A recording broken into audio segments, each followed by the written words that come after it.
식사 두 번째 시간 한번 시작해 볼게요. 우리 저번 시간에는 로마까지 배웠는데 이번 시간은 그 이후의 중세 기독교부터 르네상스까지 배워보는 걸로 합시다. 그래서 학습 목표 중세 기독교부터 르네상스 미술에 대해 설명할 수 있어야 하고요. 그리고 설명하면서 내가 작품을 많이 보여줄 거죠? 작품 감상할 수 있어야 합니다. 그래서 저번 시간에 내가 왜 서양미술사를 배우는지, 왜 가르치는지에 대해서 알려줬죠. 우리 이렇게 여행, 해외여행 가거나 뭐 국내 여행 갔을 때 박물관이라든가 미술관 같은 데 가서 지인들에게 살짝 설명해 줄 수 있는 정도? 그 정도로 배워보자고 했죠. 네, 그래서 우리 중세 기독교 미술부터 들어갈게요. 중세 기독교 미술 같은 경우에는 유럽 문화가 이제 성립이 됐어요. 이전 시간에 민족 문화가 동서로 분열이 됐다고 했죠?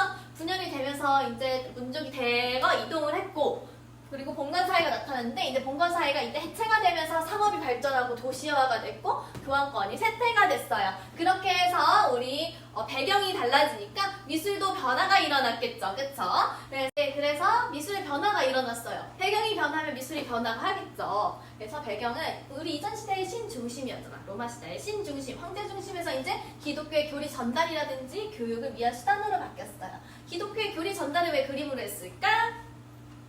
맞아요. 옛날에는 우리 일반 서민들, 귀족 말고 서민들 같은 경우에는 우리 글을 몰랐어요. 우리나라도 똑같았잖아. 그쵸? 그래서 우리 기독교적인 교리를 전달하기 위해서 그림으로 표현을 해준 거예요. 그림으로 표현을 해줘서 교육을 위한 수단으로 표현을 해줬고요. 그리고 종교적이고 정치적인 필요에 따라 주문 생산에 만들어진 공예 생산품이 있었어요. 종교적이고 정치적인 필요에 주문 생산이 뭐야? 국가에서 우리 종교는 어떤 것이 필요해요? 십자가가 필요해요. 어떤 조각상이 필요해요. 라고 돈 주고 이 만들어주세요 하는 거야. 만들어주세요 하면은 이렇게 주문 생산에 따라서 공예 생산품을 만들어서 국가에다가 갖다주는 그런 미술이 등장을 했고요. 그리고 성당 중심 건축이었고 추상적이고 상징적인 종교 미술이 나타났어요. 그리고 이전 시대에는 우리 한조 조각이었잖아. 한조 조각이 뭐예요? 한조 조각. 조각상이 있으면 우리 360도 돌아가면서 볼 수 있는 거였어요. 그쵸? 근데 여기 보세요. 이것처럼 이제 낮은 부조로 변했어요. 부조는 평면에 조금 나와 있는 입체표요. 그쵸? 옆에서만 볼 수 있지 우리 360도로 돌아서 볼 수 없는 거. 그게 부조예요. 그래서 한조 조각에서 낮은 부조로 변화를 했고요.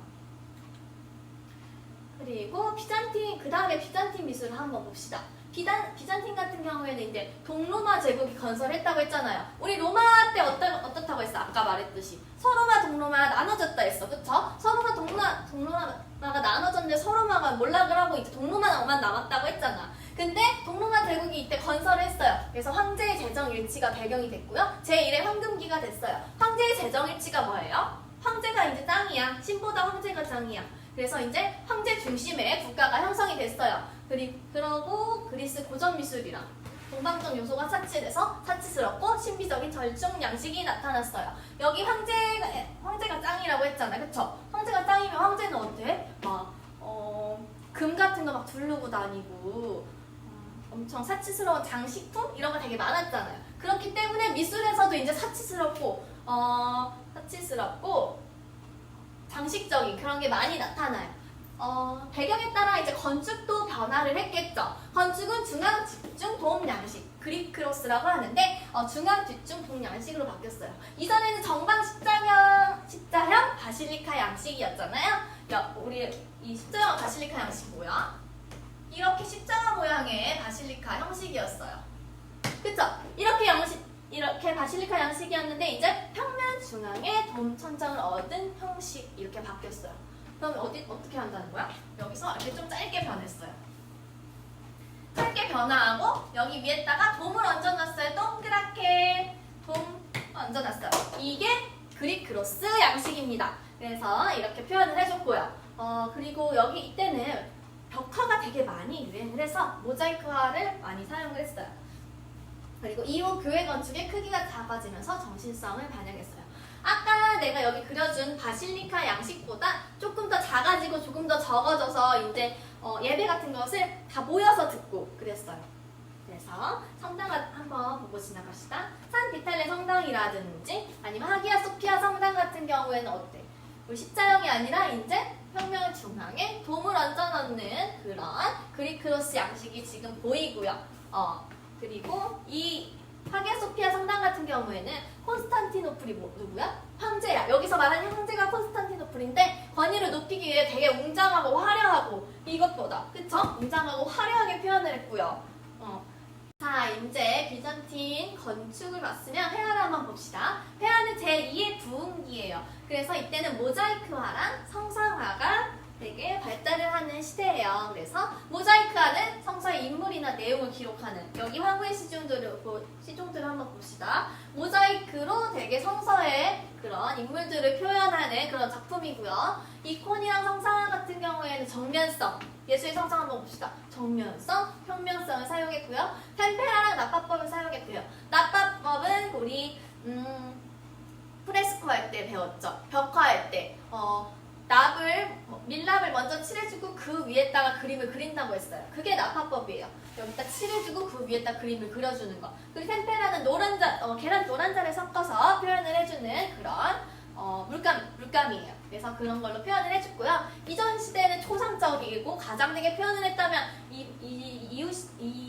지금 이 비잔틴 시대에는 주인공이 신격화하는 그런 표현을 많이 해줘서 봐봐요. 이렇게 얼굴 뒤에 동그라미가 있다는 것은 되게 신적으로 신격화했다는 그런 표현이에요. 후광이 비친다고 하죠? 후광 같은 거. 그리고 금빛으로 표현을 해줬잖아요. 그쵸? 일반 사람들은 금빛으로 표현을 해주진 않을 것 같은데. 그쵸? 그래서 이렇게 회화가 모자이크화, 성상화가 나타났고요. 그 다음에 우리 로마네스크로 한번 넘어가 봅시다. 로마네스크 같은 경우에는 배경이 게르만 문화가 융합이 됐대요. 초기 이탈리아 건축 융합이 돼서 초기 이탈리아 건축 양식에서 프랑스가 발달이 돼서 서방 기독교 미술이 나타났어요. 게르만 문화가 융합이 됐대. 그래서 봉건 제도를 확립하고 수도원 문화 예술이 나타나서 이제 여행을 다니면서 기도하는 게 유행을 했어요. 그리고 수도원 중심의 종교 세력이 강화가 돼서 이전 시대보다 더 종교성이 뚜렷한 그런 배경이 나타나고요. 이 배경에 따라서 건축도 또 바뀌겠죠. 그 전에는 그리크로스라고 했지. 돔 얹은 거, 그쵸? 돔 얹은 거였는데 이제 십자형 바실리카 라틴 크로스예요. 우리 로마 시대 때 십자형이었잖아요, 그쵸? 십자형에서 또 돔을 얹었다가 다시 또 십자형으로 바뀌었네요. 그쵸? 십자형 바실리카의 실내 공간이 더 넓어진 그런 표현이 나타나고요. 그리고 둥근 아치라든지 교차공룡이 뭔지 알아요? 교차공룡? 위에가 동그란 거. 돔은 그냥 지붕인데 동그랗게 쭉 펼쳐진 거.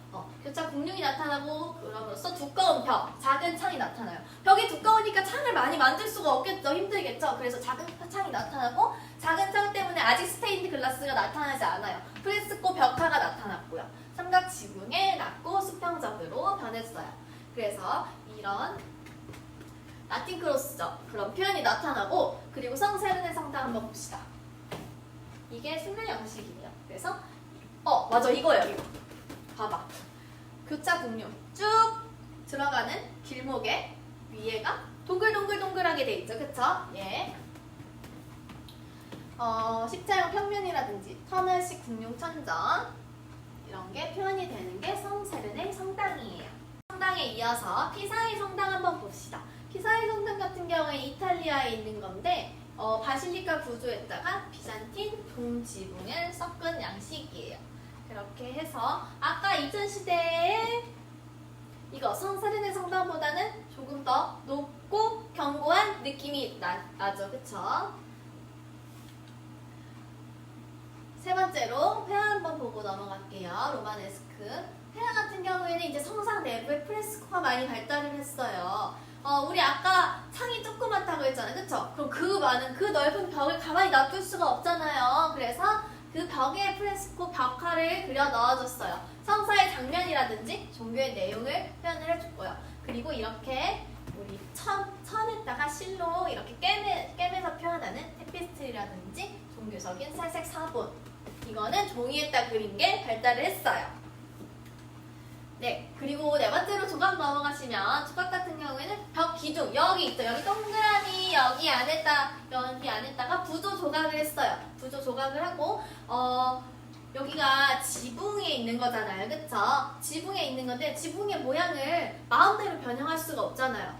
근데 사람은 팔등신인데 그 안에 다 못 들어가는 거예요. 지붕에. 그래서 그 틀에 맞춰서 작게 표현한다든지 아니 너무 높으면 좀 길게 표현한다든지 해서 틀의 법칙. 틀에 맞춰서 사람이나 동물 같은 것을 집어넣었다 해서 틀의 법칙이라고 하고요.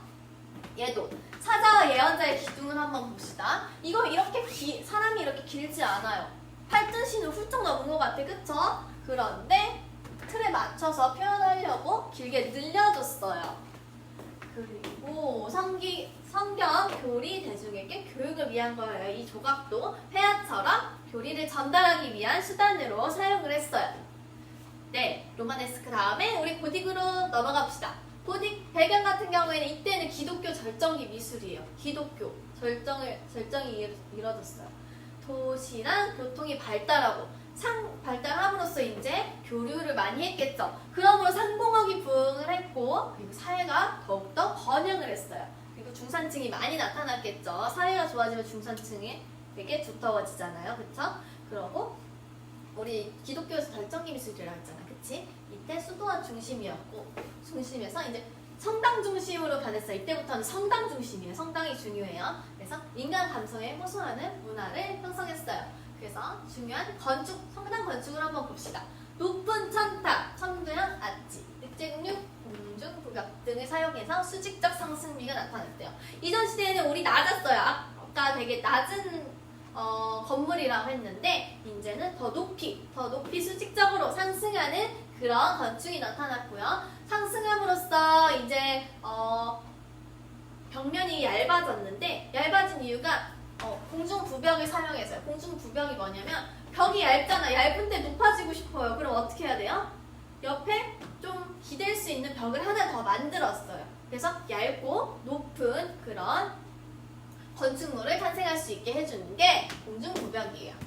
벽을 옆에 하나 더 덧대어서 힘을 분산시켜서 표현하는 거고요.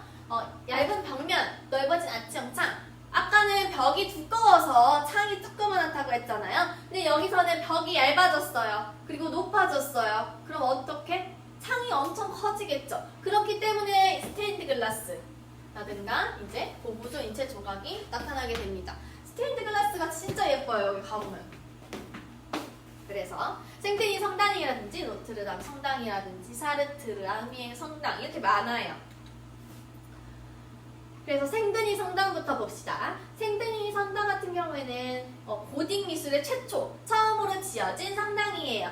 그래서 그렇고 이렇게 내부 공간에서 있는 이런 스테인드 글라스가 나타나는 게 특징이고요. 그리고 노트르담 성당 같은 경우에는 아까는 고딕 시대의 처음이라고 했잖아요. 노트르담 성당은 고딕 시대의 그 전형적인 양식. 고딕 건축 하면 노트르담 성당 이게 딱 나와야 돼요. 알겠죠? 그리고 부연부벽이 최초로 사용했다는 거. 부연부벽이 아까 뭐라고 했어요? 벽을 지탱하기 위해 벽을 옆에다 또 세워놓은 거잖아요. 그쵸? 그래서 그것을 최초로 사용했다는 거예요. 번째로 사르트르 성당 한번 봅시다. 사르트르 성당 같은 경우에는 이제 고딕이 전성기를 이룰 때 나타난 거예요. 그래서 이전 시대 노트르담 성당보다는 조금 더 높고 얇고 그쵸? 그리고 창도 더 커졌어요. 그래서 스테인드 글라스가 너무 예쁘게 많이 나타났고요. 이렇게 표현이 되고요. 그리고 네 번째로 마지막 아미엥 성당은 그리고 이때는 고딕 건축의 정점 최고의 아름다움을 찍었다는 거예요. 최고의 아름다움을 찍어서 이제 장식성이 되게 화려해졌겠죠? 그래서 복잡하고 과장된 조각 장식 봐봐요. 사람 장식 엄청 많아요. 그렇죠? 이렇게 복잡하고 과장된 조각 양식이 나타나고요. 이때도 수직적 상승이 나타났죠. 아까보다 한 이 정도 있었던 것 같은데 조금 더 위로 길어지는 그런 표현이 나타나고요. 그리고 저렇게 스테인드 글라스 위에도 나타나고. 네. 그리고 우리 건축 말고 건축 안에 있는 조각 같은 걸 한번 봅시다. 초기는 건축적으로 되게 종속이 되어 있었어요. 조각이 건축에 붙어 있었다는 거예요. 그쵸? 근데 후기에는 이제 조금 더 떨어져 나왔다는 거예요. 구조가 여긴 낮은 구조, 여긴 고구조가 나타났다. 그쵸? 그래서 설화적 내용을 여기다가 표현을 했다는 거고요. 그리고 내가 아까 말했죠. 건축에 종속되어 있었다가 이제 제각기 독립적 받침대 여기 있잖아. 받침대, 그치? 받침대를 사용을 해서 이제 떨어져 나왔어요. 그게 중요한 거고요. 중요한 거고요. 그리고 공예 같은 경우에는 우리 고대시대 창이 넓어짐으로써 스테인드 글라스가 나타난다는 거잖아요. 이렇게 스테인드 글라스 유리창에 이렇게 여러 색깔의 유리로 표현을 하면은 이게 햇빛이 쭉 들어오면서 여러 색깔의 빛에 섞이면서 되게 한형적인 그런 표현이 나타나요. 그리고 마지막으로 폐하 보시면 폐하는 13세기 말, 14세기 말 이렇게 두 가지로 나뉘는데 13세기 말에는 도시국가가 발달함으로써 사실주의 양식이 등장을 하고 14세기 말에는 궁정취향의 좀 화려한 그런 표현이 많이 나타나요. 그래서 금색의 표현이라든지 그쵸? 아니면 이렇게 신화적 표현, 신적인 그런 뒤에 광배 같은 반짝이는 그런 표현 같은 게 이때 나타나요. 이제 서양 미술사에서 정말 중요한 르네상스 미술을 한번 배워볼게요. 르네상스 미술 같은 경우에는 이전 시대는 뭐 교황의 중심이라든지 신중심 이런 것에서 벗어나서 이제 인간 자체, 자신의 존재 자체의 인간 중심 사상을 나타났고요. 그리고 과학기술의 발달을 했고 피렌체 중심으로 전 유럽에 확산이 돼서 나타난 그런 미술이에요.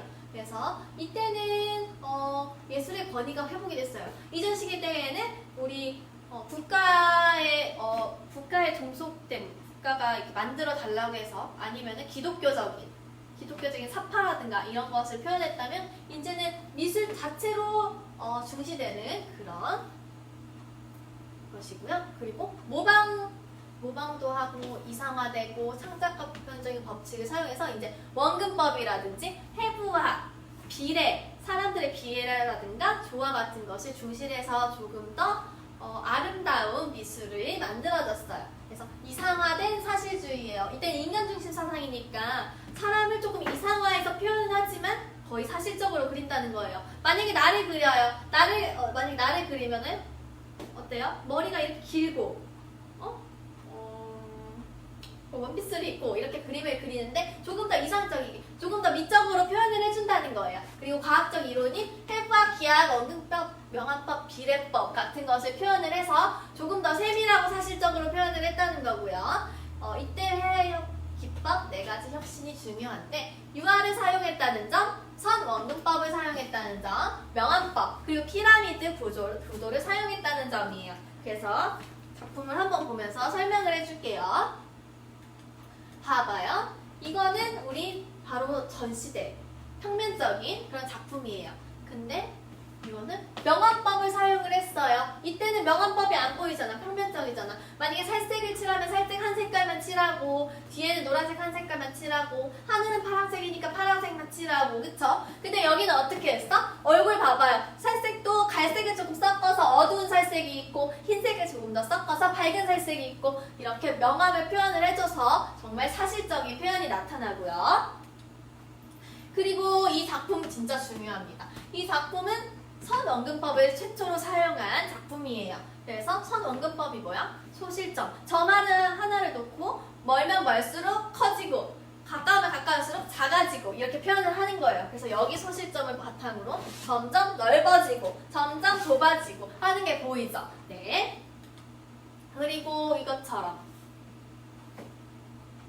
유화를 사용을 해서 표현을 해줬어요. 유화를 사용을 해서 이전 시간 때는 템페라였어. 템페라는 내가 계란 노른자를 섞어서 사용을 한다고 했잖아요. 계란 노른자를 섞어서 사용하면 좀 뻣뻣하잖아. 기름보다. 유화는 기름을 섞어서 사용하는 거고요. 템페라는 노른자를 섞어서 사용하는 거예요. 그래서 조금 더 부드럽고 좀 사실적인 그런 표현이 가능해졌다는 거예요. 르네상스 미술의 혁신 4가지. 알겠죠? 그리고 마지막으로 구도가 어땠어? 삼각형 구도라고 했죠. 삼각형 구도는 좀 안정적인 구도예요. 그래서 그래서 이 작품 보시면 삼각형 구도죠. 여기는 봐봐, 이전 시대는 그냥 나열만 해줬어요. 병렬식으로 사람을. 근데 여기는 삼각형 구도를 통해서 시각적인 안정감을 주는 그런 작품이에요. 그래서 시기와 지역에 따라서 르네상스 미술을 한번 봅시다. 시기, 이탈리아랑 북유럽 두 가지가 있고요. 그리고 15세기, 16세기로 나뉘는데 이탈리아 15세기 피렌체는 초기, 16세기는 베네치아, 로마의 전성기가 나타나요. 그래서 초기 같은 경우에는 과학적인 법칙, 뭐 있다고 했어? 원근법, 명화법, 그런 거가 있다고 했고요. 그쵸? 그래서 준수했고, 이때는 정형화됐어요. 사람은 이렇게 그려야 돼. 비례는 이렇게 해야 돼. 원근법은 이렇게 사용해야 돼. 그렇기 때문에 그거를 다 맞춰서 그리기 때문에 자율성이 아예 없었고요. 16세기 베네치아 로마로 가면은 르네상스의 전성기 미술이 나타나는데 이때는 이전 15세기보다는 조금 더 자유로워져서 화가들이 자기의 마음대로 창작할 수 있는 창작적인 표현이 나타나요. 그리고 이탈리아 말고 북유럽 같은 경우에는 15세기는 플랑드르, 16세기는 독일 중심으로 발전이 됐는데 15세기 플랑드르 같은 경우에는 예술적인 진보를 통해서 되게 상징적 사실주의가 나타나고요. 16세기 독일 중심으로 발전을 마지막으로 합니다. 그래서 피렌체, 베네치아, 플랑드르, 독일 중에서 북유럽 르네상스 미술부터 봅시다. 일단 첫 번째로 회화를 보면 플랑드르 중심의 후기 고딕을 계승했대요. 우리 바로 전에 고딕 미술을 계승했다는 거예요. 그래서 현실 정제를 중심한다든지 정교하고 세밀한 묘사, 개성편이 나타난다는 거예요. 그리고 상징화되고 세밀한 사실주의 나타나고요. 종교적이고 현실적인 주제가 같이 나타나고요. 그죠? 그렇기 때문에 이렇게 달력의 종교적인 표현을 하는 제다나, 페너라 같은 게 유행을 해요. 그래서 중요한 작가가 랭보르 형제가 있는데 랭보르 형제는 되게 그러니까 12개월을 표현을 하면서 그 달에 뭐라고 해야 될까? 어떤 기도를 해야 되고 어떤 것을 표현을 해야 되고 하는지 여기에 다 들어있어요. 그래서 1월, 2월, 3월, 4월 이렇게 다 표현이 되어 있고요. 그리고 금방으로 장식을 했어요. 그래서 화려하고 장식적인 표현이 나타나고요. 세밀한 기법을 표현했어요.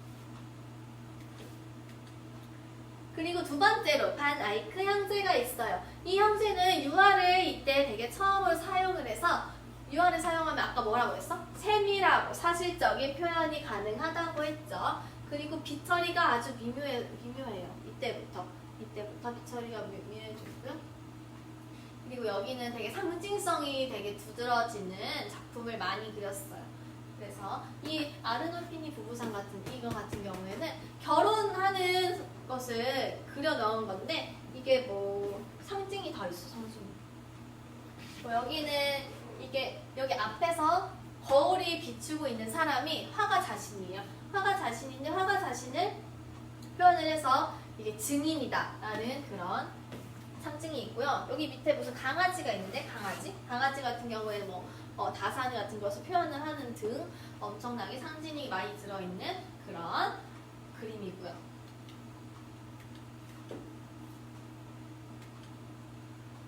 그리고 이탈리아 이제 초기로 넘어가 보시면 이탈리아 초기 같은 경우에는 애국심이라든지 자긍심, 시민의식이 되게 강했어요. 되게 강해서 정부에서 이제 예술을 지원을 해준 거예요. 애국심을 드러난 그런 예술을 만들으라고 지원을 해줬는데 지원해주고 예술가는 이전에는 그냥 국가를 위한 창조자가 아니라 그냥 뭐라고 할까? 국가를 위해 그냥 그림을 그려주는 사람? 근데 예술가는 이제 창조자로 바뀌었어요. 자기 마음대로 창조할 수 있어. 자기 생각을 불어넣을 수 있고 자기가 표현하고 싶은 대로 표현할 수 있어. 이때부터. 그렇죠? 그리고 이때부터 조각이 시작이 됐는데 사실적이고 생동적인 인물이 표현이 되는 그런 조각이 나타났어요. 그래서 도나텔로라든지 이 세 가지가 도나텔로의 작품인데 도나텔로 같은 경우에는 콘트라포스토를 사용을 해서 저번 시간에 콘트라포스토 배웠는데 콘트라포스토 같은 경우에는 한 다리는 짝다리를 짚고 있으면서 이제 조금 뭐랄까 자유로운 그런 포즈라고 할까요? 그런 것을 사용을 했다는 거고요. 인체를 사실적으로 표현을 했다는 거예요. 그래서 성조르주라든지 이게 최초의 3차원적 독립적 입상이라는 게 아까는 우리 건축에 붙어있던 게 이제 건축이 붙어있던 게 이제 좌대, 이 밑에 있는 좌대를 포함을 해서 이제 독립적으로 떨어져 나왔다는 거예요. 떨어져 나왔고 반 잘라서 되게 균형적인 권위적인 표현이 나타났다. 그리고 다비드 같은 경우에는 애국심을 나타내는 그런 거고요. 기타렐리아 기마상 같은 경우에는 이제 이상과 현실을 조화시켜서 애국심 같은 거 우리가 전쟁에 나가도 우리가 이길 수 있으니까 뭐 그런 그 다음에 이탈리아 총리 같은 경우에는 그 다음에 기베르티 같은 경우에는 과학적 원리라든지 부드럽고 온화한 분위기를 섞어줬어요. 그래서 천국의 문, 성동문을 표현을 해줬는데 이때는 부조야, 부조. 앞에서만 볼 수 있는 거, 튀어나온 거, 그쵸? 부조를 표현을 했고요. 선원근법을 사용해 공간감을 표현해서 되게 이상적이고 화려하고 세밀한 모습이 많이 보여지고요. 우리 이탈리아 초기 건축 같은 경우에는 브루넬리스키가 가장 중요한 건축가예요. 브루넬리스키 같은 경우에는 도나텔로랑 같이 로마를 갔어요. 로마를 가서 건축을 봤네. 건축을 보고 연구를 해서 와서 원근법이라든지 기하학적, 수학적 비례를 적용을 해서 이 산타 마리아 델 피오레 성당에 돔을 올려놨어요. 그래서 르네상스 최고의 원형 동건축이라고 하고요. 이때는 수평적이고 간소화하는 그런 표현이 나타나요. 그리고 알베르티 같은 경우에는 이제 질서와 비례를 되게 중시해가지고 바실리카 양식이랑 신전 양식이랑 결합해서 이제 예전 고전의 모습을 표현을 했고요. 그리고 폐하 같은 경우에는 이때 피렌체 폐하가 나타나요. 피렌체 지역에 폐하가 나타나는데 이성적인 질서를 바탕으로 명확한 형태 묘사라든지 표현이 되고 이후에는 우리 마지막에 16세기에는 정치적인 불안 같은 게 나타나서 폐하를 더 만들 수 없게 됐어요. 그래서 마사치오, 첫 번째로 마사치오 보시면 우리 초기 르네상스의 창시자고요. 그리고 명암이랑 투시도법을 활용을 해서 표현을 해줬고요. 얘는 성삼위일체, 그리자 이유 기법을 사용했어요. 여기서 그리자 이유 기법이란 우리 이렇게 채색을 하기 전에 명암을 먼저 깔아주는 거예요. 우리 수채화 할 때 채색하기 전에 어두운 부분 살짝 연필로 그리고 난 다음에 채색 싹 하면 어두운 부분은 어두워지고 밝은 부분은 밝잖아요. 그쵸? 그렇게 하는 기법이 그리자 이유 기법. 그래서 성삼위일체는 그리자 이유 기법을 사용을 했고 원근법을 폐하 최초로 적용을 했고요. 금전의 헌정 같은 경우에는 경건한 주제가 나타났다 정도만 보시면 될 것 같아요. 그리고 두 번째로 우첼로 한번 봅시다. 우첼로 같은 경우에 원근법, 그리고 화려한 색채, 빨간색, 금색 엄청 화려하죠. 흰색, 그렇죠? 화려한 색채를 사용함으로써 장식적이게 나타났고요. 그리고 프란체스카 같은 경우에는 원근법을 사용을 했고요. 기하학적으로 변형을 해서 여기 봐봐요. 기하학적으로 세모, 네모, 동그라미 다 이렇게 간략하게 표현을 했잖아요. 그쵸? 그래서 표현을 한 작가입니다.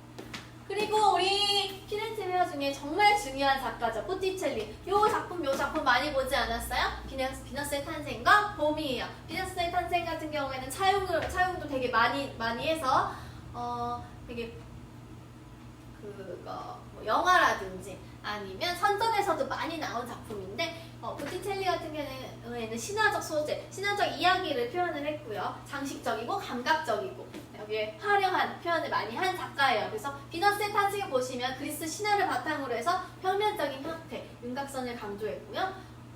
평면적인 형태, 윤곽선을 강조했다는 건 뭐야? 윤곽선이 강조가 됨으로써 평면적이게 되는 거죠. 그쵸? 그랬고 사실적인 묘사가 돋보이는 그런 작품이고요. 봄 같은 경우에는 미의 산미신, 비너스와 미의 산미신 같은 그런 그리스 신화 바탕으로 한 작품인데 원근법과 명암법을 안에서 얘도 평면적이고 장식적으로 나타내는 그런 작품입니다. 그리고 이탈리아 북부회화로 넘어가시면 만테네아에 의해 창작을 했어요. 만테네아라는 작가가 진짜 중요한데 만테네아 같은 경우에는 고대 문화에 대해 관심을 받았어요. 바로 전까지는 되게 아름다움을 추구를 하고 그리고 신화 같은 소재를 사용을 했는데 이때는 고대 문화에 대한 관심을 가져서 이제 죽은 그리스도라든지 이런 걸 표현해서 구도가 되게 좀 파격적이죠. 위에서 만약에 그리스도를 보는 죽은 모습 위에서 그리거나 할 텐데 위에서 본 모습을 그릴 텐데 얘는 발끝에서 위로 쳐다보는 그런 시각을 봄으로써 극단적인 단추법을 사용했다는 거고요. 그리고 그 다음에 벨리니 같은 경우에는 신비롭고 서정적인 분위기가 나타나지 않아요? 되게 낭만적이고 감성적이고 이렇게 되게 향유를 즐기고 있는 그런 표현이 르네상스 중에서 제일 중요한 이탈리아 전성기 한번 볼게요. 이탈리아 전성기는 자연 과학의 발달, 과학이 엄청 발달했어요. 이전 시대에 비해서. 그래서 정확성, 객관성, 뭐 비례, 원근법, 해부학 이런 게 더 섬세하게 표현이 됐고요. 거기에다가 이상적인 아름다움까지 조화됐어요. 완전 완벽한 작품이 많이 만들어졌다는 거죠. 그리고 초기 르네상스의 규칙성에서 벗어나서 이상적 아름다움이 그냥 조화됐다는 거예요. 그리고 이때 우리 이전에는 피렌체 중심이었잖아요. 피렌체 중심에서 이제 베네치아, 로마까지 뻗어나가서 엄청 넓은 지역에서 전성기를 이루었고요. 그리고 메디치가에서 교황으로 후원자가 변화했대요. 메디치가 우리 그 귀족들이랑 교황이랑 되게 화가들, 조각가들, 건축가들한테 후원을 많이 해줘서 이제 그림도 더 열심히 그리고 조각도 더 열심히 하니까 조금 더 멋진 작품, 좋은 작품이 많이 나타났겠죠. 그래서 3대 거장이 있어요. 르네상스 3대 거장. 레오나르도 다빈치, 라파엘로, 그쵸? 미켈란젤로 이렇게 세 작가가 있는데 세 작가를 한번 봅시다. 첫 번째로 레오나르도 다빈치 한번 볼게요. 다들 들어봤잖아. 레오나르도 다빈치 그쵸? 이 작품 화가이자 발명가이자 조각가이자 뭐 건축가이자 엄청 많아요. 그래서 치밀한 관찰을 해서 그리고요. 해부학 바탕으로 인체를 이상적으로 표현을 했고요. 키아로스쿠로나 스푸마토 기법을 사용을 해서 환각적으로 표현을 했대요. 키아로스쿠로 같은 경우에는 명암 단계가 확실하다는 거예요. 밝고 어둠이 확실하다는 거야. 그래서 밝은 곳은 더 밝게, 어두운 곳은 더 어둡게 함으로써 명암이 되게 풍부해지잖아요. 그런 사실적인 기법이 나타났다는 거고요.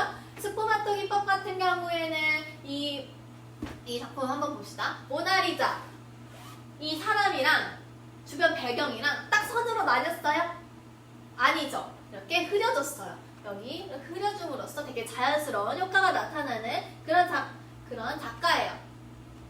그래서 우리 모나리자 작품 한번 봅시다. 이거 모르는 사람 없잖아. 그쵸? 모나리자 같은 경우에는 주변을 되게 뿌옇게 해서 스푸마토 기법을 사용했고요. 글레이즈 같은 경우에는 물감을 얇게 여러 번 올렸다는 거예요. 그래서 조금 더 깊이 있고 자연스러운 효과가 나타나는 거고요. 그리고 부드럽고 신비스러운 표현이 나타나죠. 그리고 대기원근법을 표현했다는 거는 대기원근법이란 앞에는 선명하게 뒤로 갈수록 점점 흐리게 표현한다는 거예요. 그래서 앞에 이 레오나르도 다빈치의 이 여인의 얼굴은 되게 선명하고 섬세하게 표현을 했다면 뒤에 이 나무나 산 같은 그런 풍경적인 표현은 되게 흐릿하게 표현을 해줘서 딱 봐도 우리 이 여인만 확실하게 눈에 띄죠. 그렇게 표현한 게 대기원근법이에요. 그리고 두 번째 작품 최후의 반찬을 봅시다. 이 모나리자 같은 경우에는 유화로 그렸어요. 기름 섞은 거, 그쵸? 근데 템페라 벽화는 뭐예요?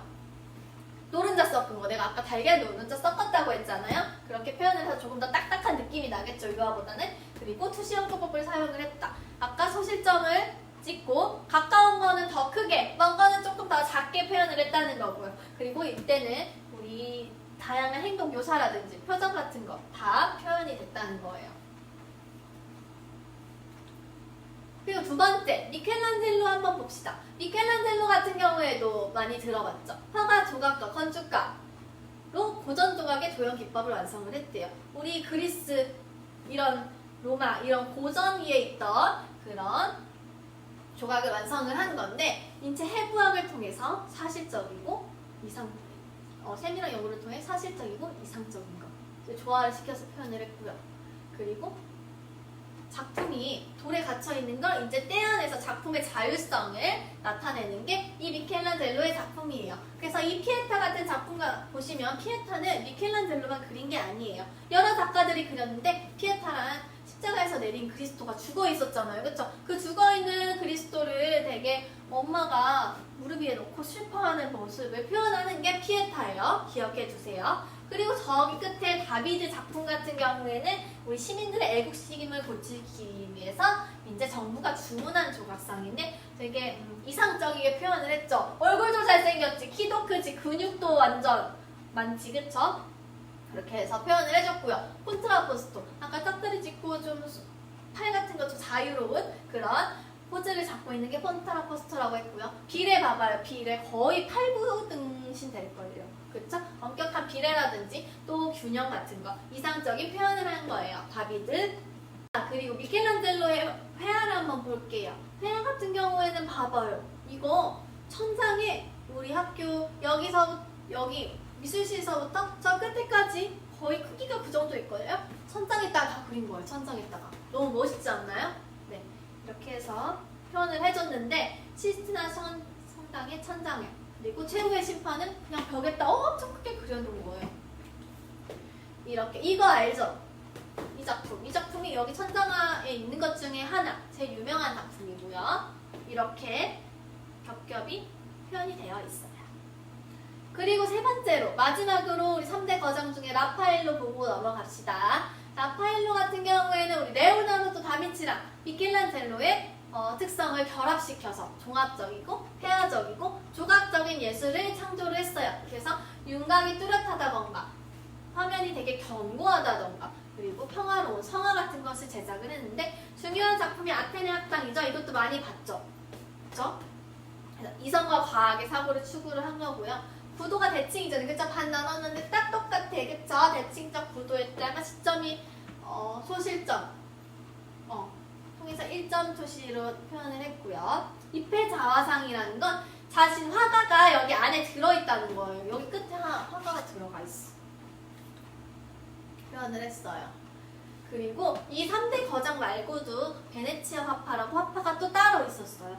베네치아 화파는 항구 도심 중심으로 되게 감성적이고 아름다운 그 낭만적인 것을 섬세하게 표현한 그런 화파인데 선이나 명암보다는 풍경화 중심, 빛과 색채를 중심으로 해서 되게 예쁘게 표현한 그런 화파예요. 그래서 지오르 지오네를 한번 먼저 봅시다. 지오르 지오네라는 작가는 풍경화 장르를 개척을 했어요. 우리 이전 시대까지는 풍경화가 따로 독립적으로 분리되어 있지 않고 인물화의 배경 이렇게 표현이 되어 있는데 얘는 풍경화가 나타났어.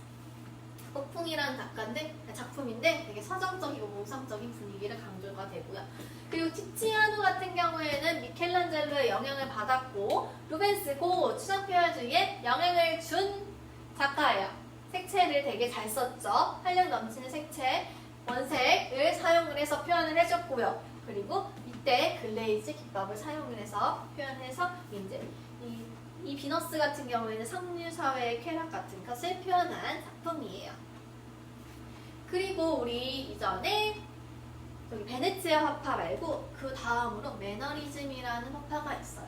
매너리즘은 우리 라파엘로가 죽었어요. 죽은 다음에 화파가 되게 라파엘로를 맨날 따라했었는데 이제 라파엘로가 죽으니까 어떻게 그림을 그려야 되는지 모르는 거예요, 사람들이. 그래서 이렇게 그려보고 저렇게 그려보고 하는 과도기적 표현이 나타나는 그런 유파예요. 그래서 전성기 르네상스 작가 화풍을 되게 차용하고 조작하고 기교화해서 표현을 했는데 중요한 건 왜곡되고 늘어진 형상, 과장된 구호조, 긴장과 부조화, 불안함, 기형적 자세 그리고 빛의 사용을 되게 비현실적으로 표현을 했어요. 여기 봐봐요. 이 작품 한번 봅시다. 목이 긴 성모 마리아예요. 파르미자니노의 봐봐. 왜곡됐어. 엄청 늘어졌죠. 앉아있는데 서있는 것 같이 길어요. 그쵸? 그리고 구도도 되게 과장되어 있고 어딘가 모르게 되게 불안해 보이지 않아요? 불안한?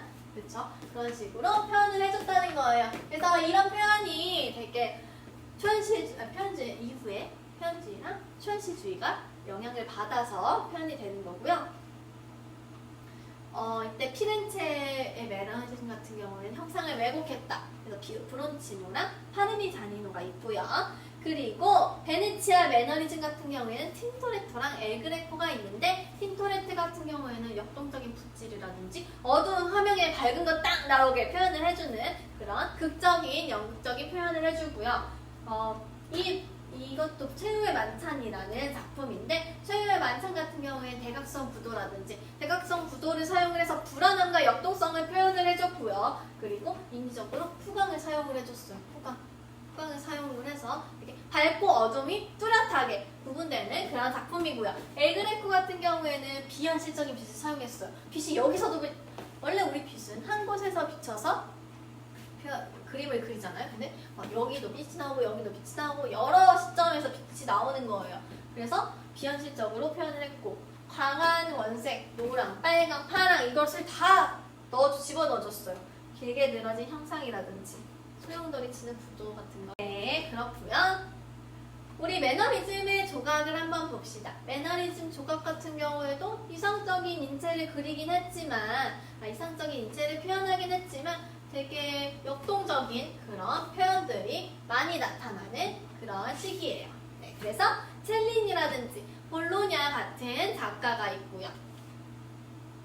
이제 르네상스와 북유럽으로 넘어가 봅시다. 북유럽 같은 경우에는 이제 전통의 권위를 비판을 했어. 교회 싫어. 이제 교회는 별로 안 좋아. 성직자 이제 높은 사람 아니야. 이렇게 말을 한 거예요. 그리고 종교개혁이 나타났어. 이제 교황의 권위를 부정하고 부정을 해서 나타난 종교개혁이 있어요.